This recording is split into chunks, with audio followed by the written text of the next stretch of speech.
반갑습니다. 오늘은 저처럼 생긴 사람은 고시도전에 포기하라고 하는 이런 주제를 가지고 특별한 강의를 할까 합니다.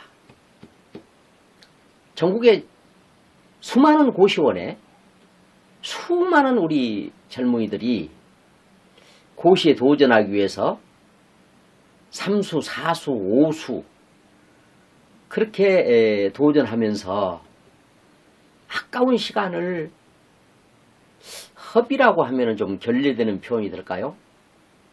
허비하는 경우를 내가 많이 보았기 때문에 고시에 도전하려면 최소한 어디가 어떻게 생겨야 고시에 도전할 인상인지 그런 운을 가지고 있는지에 대해서 말씀을 드릴까 합니다. 첫째는 이마에 관운이 있어야 됩니다. 관운이라고 하는 것은 전통적으로 공무원이 되는 것을 관운이라고 합니다. 물론 요즘에는 뭐 대기업의 참 직원이라든가 이런 것도 다 관운에 해당이 된다고 볼 수 있습니다만은 전통적인 의미의 관운이라고 하는 것은 벼슬을 하는 것, 공무원이 되는 것을 의미합니다. 그렇기 때문에 이마에 관운이 있으려면 이마가 넓어야 돼요. 제 이마가 넓습니까? 면적으로는 넓죠. 그러지만 관상학적으로는 이 이마는 좁은 이마에 해당이 됩니다. 그러면 넓은 이마란 어떤 의미를 가지고 있냐? 넓은 이마가 되려면 이 눈동자에서 위로 머리로 올라가는 여기까지 편편하게 각이 이렇게 서 있어야 됩니다. 여기서부터 편편하게 넓게 돼 있어야 한다. 저 같은 경우는 거기까지 도달하지 못하죠. 눈동자 위에까지. 그래서 이건 좁은 이마라고 보는 것입니다.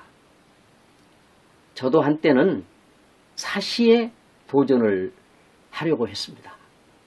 저도 법학을 전공했거든요. 그런데 내가 내 인상을 보니까, 내 관상을 보니까 관운이 없는 거예요. 그래서 저는 포기했습니다.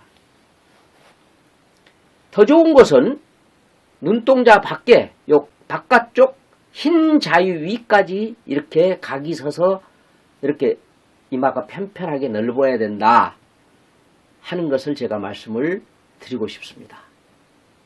그래서 그 한 예로서 지금 문재인 대통령이나 이런 분들 이마가 그렇게 넓잖아요. 여기까지 각이 딱 서 있어서. 그런 이마만 있는가 하면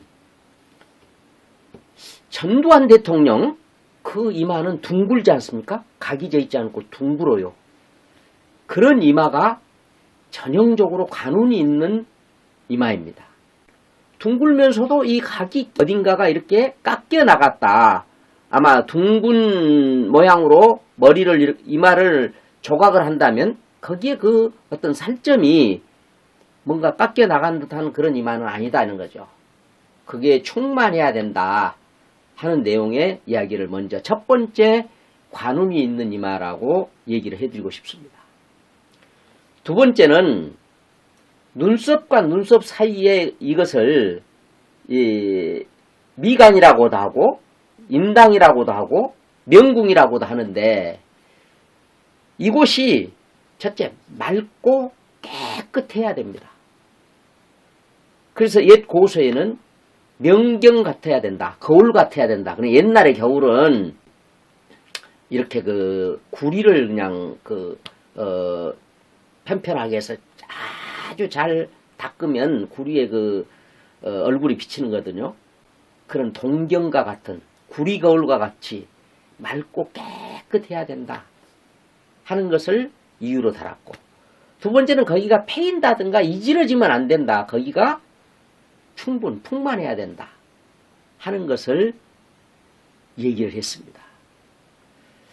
굳이 이렇게 굳이 이렇게 넓을 필요는 없어요. 좁아도 괜찮습니다. 그러지만 거기가 맑고 밝고 깨끗해야 된다. 그것이 윤기가 날 정도로 빛이 날 정도로 깨끗해야 된다 하는 것이 첫 번째 조건입니다. 그것이 움푹 패였다든가 이런 분들은 고시 도전에 포기하세요.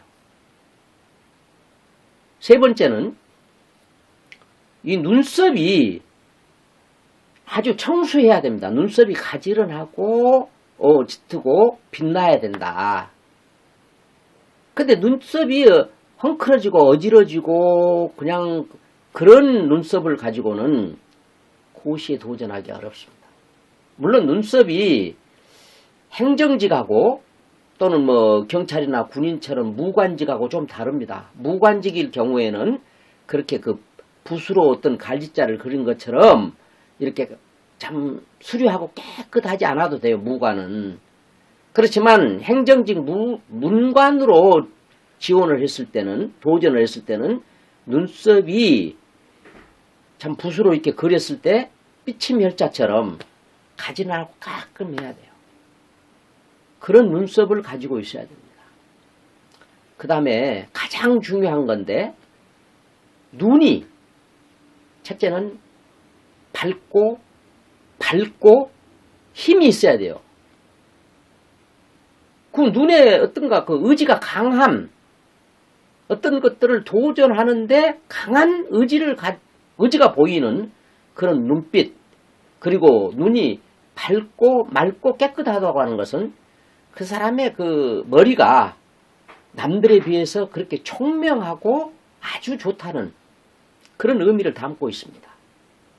그래서 눈빛이 힘이 있고 밝고 맑고 깨끗해야 된다. 그리고 눈 속에 그 힘이 도전 의지가 분명한 그리고 결단력이 있어 보이는 그런 눈을 가지고 있어야 된다. 그래야 그래도 공무원 고시에 도전할 만한 인상이다. 이제 그 고시 중에서도 뭐 외무고시라든가 뭐 여러 가지 있지 않습니까? 행정직 또는 뭐 무관고시 이런 것들 고시들이 여러 가지 있어서 그 분야별로 다릅니다. 예를 든다면은 외무고시에 도전하려면은 이마 양옆이 여기가 이 역마공인데 이 외국에 나가서 일해야 되니까 역마공이 잘 생겨야 되죠. 예? 예문부 장관이라든가 대사로 나간 사람들 이마를 한번 참고를 해보시면 될 거예요. 그렇기 때문에 내 이마가 양옆이 잘 발달되어 있느냐 그런 것이 아니라면 외무고시에는 포기하고 다른 고시를 선택하는 것이 낫습니다. 또 눈썹이 이렇게 위쪽으로 올라가는 경우 있죠. 위쪽으로 올라가는 것은 권귀직이라고 그러죠. 권위가 있는 그런 어떤 직책 그런 곳에 도전할 수 있는 그런 그 인상이다. 그리고 눈썹이 이렇게 옆으로 한일자처럼 수평으로 되어 있는 사람은 공정하게 어떤 일이든지 공평하고 공정하게 처리하고 일을 해야 될 그런 사람이 도전할 그런 인상이다. 세 번째, 눈썹이 이렇게 아래로 이렇게 되어 있는 사람, 이런 사람들은 자기 스스로하고 도전하면서 또 아주 그 아랫사람이라 할까? 또는 그늘진 곳을 챙겨야 될 그런 어떤 직책, 그런 직위, 그럴 수 있는 포지션에 도전하는 것이 유리하다. 이런 얘기를 해드리고 싶고요. 맑고 밝고 참 그 힘이 있는 눈이라 하더라도 눈동자가 둥구냐, 또 눈가에, 눈꼬리에 각이 있느냐 없느냐에 따라서 도전 범위가 다릅니다. 이런 부분에 대해서는 다음 기회에 또 더 자세하게 강의를 하도록 그렇게 하겠습니다. 본인의 고시에 도전할 만한 인상이냐 하는 부분이 애매하다. 본인이 도대체 알 수 없겠다. 그렇다면 자기 사진하고 생년월일을 저한테 한번 보내세요. 만일의 경우 오픈해도 좋다, 이렇게 공개해도 좋다 그러면은 이 공개 강의로 그렇게 해드리겠습니다. 조건은 당연히 구독을 신청을 해야 되고 그래도 좋아요 정도는 눌러야 되지 않겠어요? 그것이 최소한도 예의죠. 감사합니다.